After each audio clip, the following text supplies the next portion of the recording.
और अपना सहयोग और अपना आशीर्वाद हमारे बच्चों पे बनाए रखें एवं अपना सहयोग हमारे कोचिंग सेंटर के लिए भी रखें, ताकि हम और आगे इससे भी आगे बढ़ सके, अपने बच्चों के भविष्य को सुधार सके। हम हायर एजुकेशन के तरफ अपनी जो है ना भविष्य को देख रहा हूँ। हमारे जौकटिया का जो भी सिस्टम है वो सिस्टम बहुत ही दयनीय हो चुका है। एजुकेशन से बिल्कुल ही दूर जा चुके हैं लोग। बच्चे को एजुकेशन बस मैट्रिक करा लिए, 10th करा लिए, आप लोग का हम लोगों का बस एक ही सोच बन गया हुआ है कि बस मैट्रिक किया, ज्यादा से ज्यादा इंटरमीडिएट कराए और उसके बाद में क्या किए, बस काम सिखाए, काम सिखाने के बाद में बाहर भेज दिए, बाहर भेजने के बाद में क्या होता है कि पैसे आएगा। हम लोग हायर एजुकेशन के तरफ बिल्कुल ध्यान नहीं दे रहे हैं। आज के डेट में जौकटिया में अगर देखा जाए कि कोई अधिकारी ग्रुप का कोई व्यक्ति यहाँ पे है तो ऐसा संभव नहीं है। बस अभी के डेट में जस्ट हालिया में एक हमारे प्रिय मित्र जो कहा जाए, ये पुराना टोला के अभी अधिकारी के रूप में हुए हैं, वो जौकटिया के नाम को रोशन किए हुए हैं, पूरे जिला में उनका नाम हुआ है। उसी नाम के तहत हम चाह रहे हैं कि जौकटिया के छोटे छोटे बच्चों का भविष्य हो सके। इसमें हम अकेले कुछ नहीं कर सकते हैं, बस आप लोगों का सहयोग की जरूरत है। हम चाहते हैं कि आप लोग इसी प्रकार से सहयोग देते रहें और मेरा मेहनत तो है ही, हम लोग करेंगे ही, ठीक है। आप लोग से मैं गुजारिश करता हूं कि अपने बच्चे को ध्यान रहे कि हम हायर एजुकेशन के तरफ प्रेरित करें। एकदम हायर एजुकेशन होगा तबे जाकर के हमारे जौकटिया का जो माहौल है ये सुधर पाएगा। एक दूसरे को देख करके, जैसे उनका बेटा ये बन गया, उनका बेटा ये बन गया, ये एक दूसरे को देख करके मन में जज्बा आता है कि हम अपने बच्चे को भी उनके बराबरी करवाएं। आज के डेट में क्या है, बच्चे बड़े हो गए, बच्चे बड़े होने के बाद में क्या है कि बस भेज दिए बाहर 2 रुपए कमाने के लिए। क्या हो गया, हम एक समय खाना नहीं खाएंगे और अपने बच्चों के लिए कुछ करेंगे तो क्या हो गया, इससे क्या हो जाएगा, हम मर तो नहीं जाएंगे। बच्चे को भविष्य बनाने के लिए हमें हर संभव कोशिश करनी चाहिए, किसी भी तरह का संभव हो उससे बिल्कुल पीछे नहीं हटनी चाहिए। बस हम बिल्कुल हमेशा के लिए हम यहाँ अवेलेबल है और हमेशा के लिए आपके बच्चों का, अपने बच्चों का, जैसे आपके बच्चे यहाँ पे आते हैं हम ये समझते हैं कि हमारे बच्चे हैं, ये भी समझते हैं कि हमारी बहन यहाँ पे आई है। अपने बहन जैसा सलूक, अपने बहन जैसा बर्ताव बिल्कुल यहाँ रहेगा। बिल्कुल सेम जिस तरीका से आपके घर पे आपकी बच्चियां रहती है, यहाँ पर भी बिल्कुल उसी प्रकार से सेम है। मैं भविष्य के लिए अभी तो आईए का यहाँ पे कोचिंग चलता है, बैच भी चलता है, लेकिन भविष्य के लिए मैंने सोचा है कि आईएससी का भी करवाया जाए, क्योंकि यहाँ पे शिक्षक की थोड़ी सी अभाव है। इस साल से ही आईएससी का बैच मैं शुरू करने वाला था, बट केमिस्ट्री के टीचर का थोड़ा सा प्रॉब्लम हो गया था, जिसकी वजह से मैं आईएससी नहीं कर पाया। लेकिन आप लोगों का अगर सहयोग रहा तो इस साल, आने वाला साल जो सत्र चलेगा, इसमें आईएससी का भी बैच चलेगा अपने यहाँ। हमारे पास संस्कृत के भी अलग टीचर हैं, उर्दू के भी अलग टीचर हैं। हम लोग बिल्कुल मिलजुल करके यहाँ पे काम कर रहे हैं, किसी प्रकार की कोई कठिनाइयां नहीं हो रही है। बस आप लोग की सहयोग की अपेक्षा करता हूँ कि आप लोग हमेशा सहयोग रखेंगे। हमारी बच्चियां जो रास्ते से जाती है, आप लोग भी थोड़ा सा उन लोगों को देख रेख में लगे रहेंगे। बच्ची है लोग, बहुत ज्यादा बच्चियां, मेरे कोचिंग में तो सबसे ज्यादा बच्ची है लड़की, बस सबसे ज्यादा लड़कियां ही पढ़ती है सब। तो हम लोग बिल्कुल यहाँ पे आप लोगों से अपेक्षा ये करते हैं कि आप लोग, हमारी बच्चियां जो रोड से जा रही होगी, आप लोग भी उन लोगों को थोड़ा सा केयर करेंगे कि क्या कर रही है, नहीं कर रही है, थोड़ी अच्छा से उन लोगों का थोड़ा सपोर्ट करेंगे और मेरा भी सपोर्ट करेंगे। तो मैं इसी तरह से आप लोगों की सेवा में हमेशा रहूंगा। मैं इसी तरह से संस्कृत के लिए मैं बेहद ख्याल किया हूँ और बेहद ध्यान दिया हूँ, ताकि संस्कृत का भी हर जगह कोचिंग में सब चीज पढ़ाई होता है, संस्कृत उर्दू बस छोड़ दिया जाता है। संस्कृत के टीचर ही नहीं है, उर्दू के टीचर ही नहीं है, अब मैथ और साइंस पढ़ा लिया जाता है, सारे लोग मैथ और साइंस पढ़ा देते हैं, संस्कृत को छोड़ देते हैं। जबकि मैथ भी 100 नंबर का है, संस्कृत भी 100 नंबर का है, उर्दू भी 100 नंबर का है, हिंदी भी 100 नंबर का है, सारे 100 नंबर के हैं। फिर भी हम लोग किस पे ध्यान देते हैं, सिर्फ और सिर्फ मैथ पे और साइंस पे। संस्कृत को भूल ही गए हैं, बिल्कुल भूल गए। अगर जो बच्चा हिंदी पढ़ना भी जानता है उसको दे दिया जाए संस्कृत, सिर्फ देख करके रीडिंग करने के लिए, आज के डेट में वो भी नहीं कर पा रहा है सर।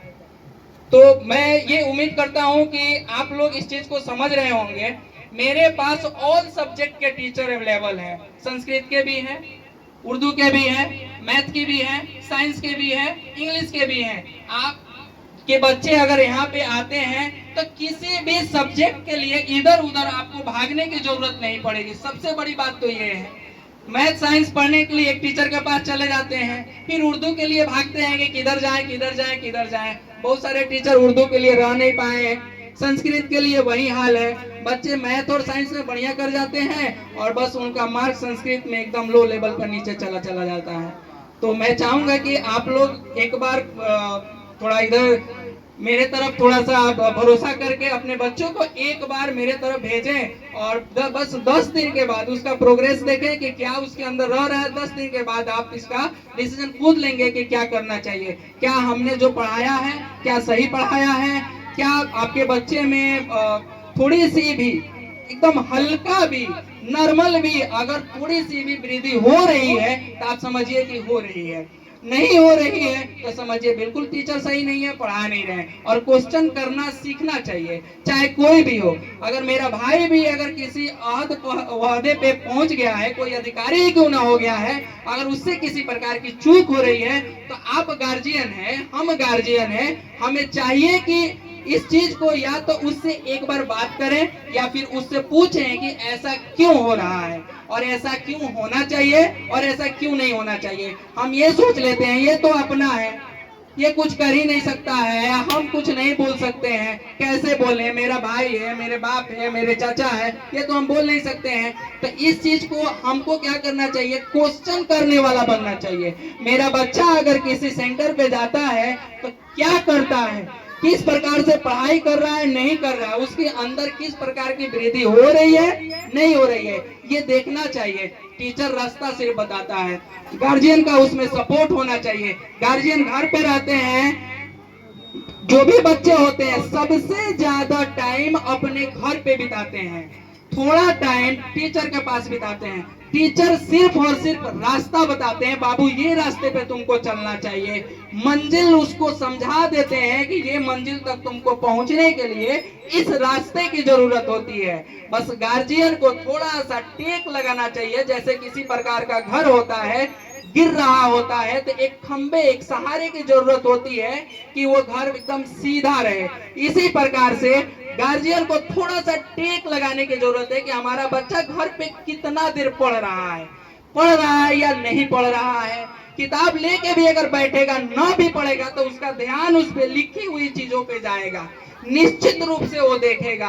आपके डर से, मेरे डर से या रिजल्ट के डर से या समाज के डर से कम पढ़े तो सही, किताब लेके बैठे तो सही। सिर्फ अगर किताब लेके बैठ जाता है, न भी पढ़ता है तो किताब के तरफ वो देखेगा तो सही, उसके ध्यान में लिखा हुआ चीज आएगा तो सही, क्या लिखा हुआ था। तो केवल एक टीचर का ही दायित्व तो नहीं है कि बच्चे को कुछ करे, इसमें गार्जियन का भी पूरा इंक्लूडेशन होना चाहिए। वो भी इंक्लूड हो कि हमारे बच्चा क्या कर रहा है, कोचिंग जा रहा है तो क्या पढ़ के आया है, स्कूल जा रहा है तो क्या पढ़ के आया है, होमवर्क क्या मिला है, नहीं मिला है, किया है, नहीं किया है। इन सारी चीजों पे गार्जियन का भी ध्यान होना चाहिए और बिल्कुल होना चाहिए। लेकिन एक प्रॉब्लम आ जाती है गार्जियन के साथ भी, बहुत सारे गार्जियन होते हैं ऐसे भी जो बहुत ही मतलब पढ़े लिखे ही नहीं होते हैं, उनकी माँ भी पढ़ी लिखी नहीं होती है, उनके लिए एक तरह से प्रॉब्लम खड़ा हो जाता है। तो उनके लिए भी एक समाधान है, किसी भी समस्या का समाधान निश्चित होता है। जैसे कोई गार्जियन पढ़े लिखे नहीं है, माँ पढ़े लिखी नहीं है, बाप पढ़े लिखे नहीं है, तो उनको तो पता नहीं है कि कैसे कैसे क्या हो रहा है, क्या पढ़ाई हो रहा है, नहीं हो रहा है, उनको कुछ पता नहीं है। तो उनके लिए भी समस्या का समाधान है। अगर बच्चे घर पे जाते हैं तो माँ देखे कि किताब लेके बैठी है या बैठा है कि नहीं।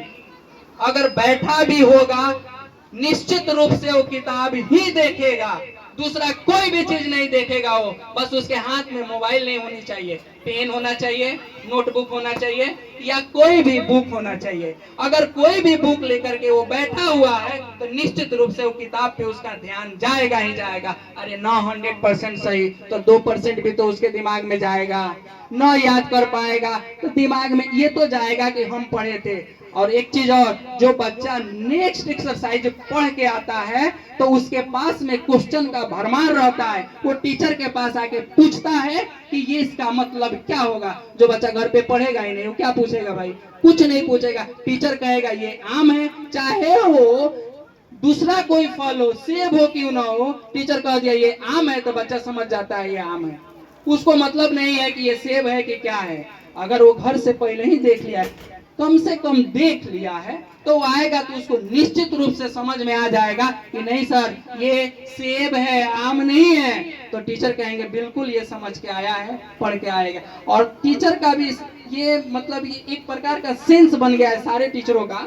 मैं उसमें अपने आप को भी इंक्लूड करता हूँ कि जितने भी बच्चे रहते, एक बैच में 40 बच्चे बैठ के पढ़ रहे हैं, तो निश्चित है उसमें से 10 बच्चे बिना पढ़े भी पास करने वाले होते हैं, उसमें कोई शक नहीं होता है। उसको ज्यादा समझाने की जरूरत नहीं होती है, उसको ज्यादा बताने की जरूरत नहीं होती है, बस जो आप पढ़ाइएगा एक ही बार में वो समझ जाता है निश्चित रूप से। लेकिन सारे टीचर लोग क्या करते हैं, उन्हीं बच्चों पर ध्यान देते हैं ताकि उसका रिजल्ट और बढ़िया आएगा तो मेरा नाम होगा और ज्यादा बच्चे आएंगे। दैट मीन्स इसका मतलब ये हो गया कि हम पढ़ाई को बिजनेस बनाए हुए हैं।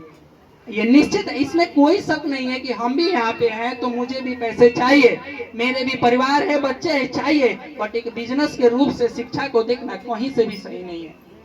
दूसरी बात यह है कि मेरे यहाँ एक चीज का व्यवस्था किया गया है। जैसे मान लीजिए कि समाज में किसी प्रकार का कोई ऐसे व्यक्ति हैं जिनके पास पैसे की वजह से अपने बच्चे को नहीं पढ़ा पा रहे हैं, उनके पास पैसे की कमी है जिसके वजह से वो नहीं पढ़ा पा रहे हैं, कि हम कोचिंग नहीं भेजना चाहते हैं, या बहुत ऐसे गार्जियन हैं जो अपाहिज वगैरह है या फिर उनके गार्जियन ही नहीं है। तो ऐसे लोगों से मैं खुल के अपने मन से मैं ऐलान करता हूँ कि ऐसे बच्चे को फ्री ऑफ कॉस्ट पढ़ाया जाएगा, चाहे वो जहाँ तक पढ़ना चाहे। मैं उम्मीद ट्रस्ट से जुड़ा हुआ हूँ और ये बेतिया के लिए सौभाग्य की बात है कि यहाँ के लिए मैं बहुत ही एक प्रतिष्ठित पर्सन चुना गया। उसमें एक चीज की व्यवस्था है कि अगर कोई बच्चा बढ़िया है और वो पढ़ाई लिखाई करना चाहता, आगे करना चाहता है, किसी प्रकार का कोई कोर्स करना चाहता है, चाहे वो कोई भी हो, अब चूज उस बच्चा को करना है और वो निश्चित रूप से बिल्कुल फ्री होगा।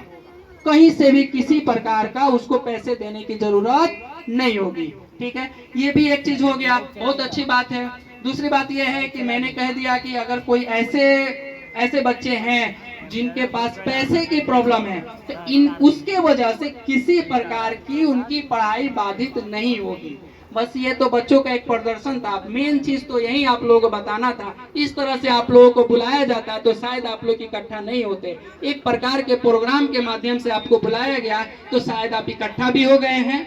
तो मुझे बस एक ही चीज का ऐलान करना था कि मेरे पास एक चीज की व्यवस्था है जो बहुत बड़ी बात है। चाहे वो कितना हो बच्चे क्यों ना हो, कितना हो बच्चे क्यों ना हो, हम उसको पढ़ाने के लिए बिल्कुल तैयार है। चाहे वो जहां तक मेरे पास पढ़ना चाहे, मेरे पास जहां तक पढ़ाई होगी वहां तक उसको पढ़ाया जाएगा। और हायर एजुकेशन के लिए भी अगर वो चाहता है कि हम हायर एजुकेशन प्राप्त करें, के लिए भी लाइट का थोड़ा सा प्रॉब्लम था जिसके वजह से